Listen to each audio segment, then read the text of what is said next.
morning, New York. I'm Daniela, and this is my co-host. Hi, I'm Ozzy. And on this beautiful August day, we welcome you to today's segment. It's a swell morning, isn't it, Ozzy? Yes, it sure is. To start off, have you guys heard the potential threat men are feeling ever since the roles of women, or what we call the big cheeses, have started to expand into changes? The thought of women rising into power and standing their ground has people screaming. On August 18th, exactly 1 year ago, Congress passed the 19th Amendment, giving women in the United States who are above the certain age the right to vote. Since then, there have been more divorces, more working women, and word about these so-called flappers has been spreading around the northern states. Yes, young women all over have been embracing their road to gender equality. Hard-boiled women called the flappers have set a spiffy, ongoing urban fashion trend that has every man talking about and every girl fawning over. What is it that makes these certain trends stand out so much? Well, it's all about their hair and skirts these days. These women call themselves the flappers because their skirts flap every time they walk. Also, short, bobbed hair and excessive makeup have become more and more popular with these young girls. But that's not all that has changed about these girls. Men are furious about the increasing number of women working. The number of working women has increased by a whole 25% since last year. It is believed this is due to the city's booming industrial economy and the way empowering rural women now have. New jobs have been opening up all around, and these assertive women are taking them, making it harder for men to find good work. Many of these men fear about how this will affect things in the future. Thank you, Daniela.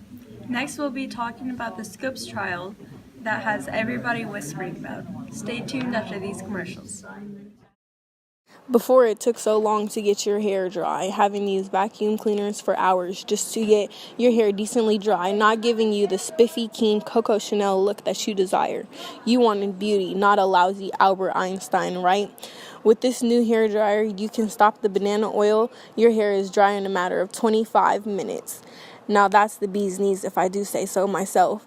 Hair dryers are the new thing at any Macy's. Welcome back, New York. Now, kiddo, you want to tell them about the news that surprised everybody all around? Well, Daniela, a hard-boiled trial just shocked the citizens of all the states, especially the state of Tennessee, when a teacher who's known as John Scopes broke the ice by teaching students about something that people may believe is nothing but horse feathers. It's hard to admit, Ozzy, but the topic of evolution has brought out the sides in people that leave us questioning humanity. The trial has something new to everyone. Nothing like they had seen before. Breaking the law will cost you plenty. Was he pinched? What's the scope of the story, you may be asking? Well, we have it all here.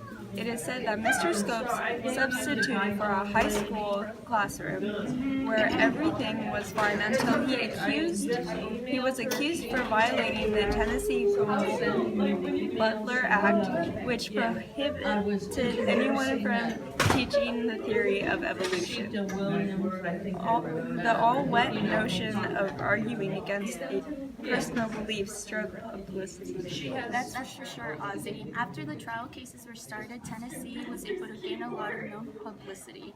Everyone wanted to see the scenes of the trials and how the story would unfold. They wanted to witness the spark of curiosity behind evolution. Who knows, maybe 50 years from now, evolution will be a commonly known topic, huh? Yeah, you just may never know. And now for a story of a man who's everything but a fall guy or a cake eater. Alphonse Gabriel Capone, formerly known as Al Capone. He's the type of criminal you gold diggers do not want to mess with. You got that right. Here's our interview with Giselle with Al Capone himself. Thank you, Daniela. We are here with Al Capone, and we will be doing some interview questions. Where do you get your name Scarface from? I hate my nickname. I got it when I insulted a female at Harvard Inn. Her brother retaliated, leaving me with these scars on my face. What impact did Johnny Torrio have on your life, knowing he was a gang boss? Johnny was huge to me. He was the sole reason why I started my crimes. He taught me the importance of maintaining a respectful front, and while transforming a violent, crude culture into a corporate empire. I had joined his Street Boys gang, and when he retired, I became the CZR. CCR of Chicago. That's when I began to run gambling, prostitution, and bootlegging rackets. What was going through your head the night that you shot a guy in a bar? What were your reasons for it? I felt so much pain and anger that night. My boy Jack had been assaulted by some small-time thug, so I tracked down that lowlife and I shot him where he stood. I got away with it, and I don't regret what I did. You've gotten away with a lot of crimes. How did you feel about Billy McSwiggan? He had a major setback on your bootlegging whiskey trail. Yeah, my bootleg whiskey trail was making me rich. Billy was accidentally shot by one of my men during a rival shootout outside a bar. I was blamed for it, but they didn't have enough evidence to hold me. What reputation did the St. Valentine's Day Massacre give you? It showed people that I'm ruthless, and I should be feared, and I'm smart, and I'm an elegant gangland boss you will ever meet. Thank you for being here with us, Al Capone. Thanks. Well, folks, that's it for today's segment on 1920s Hot Stuff.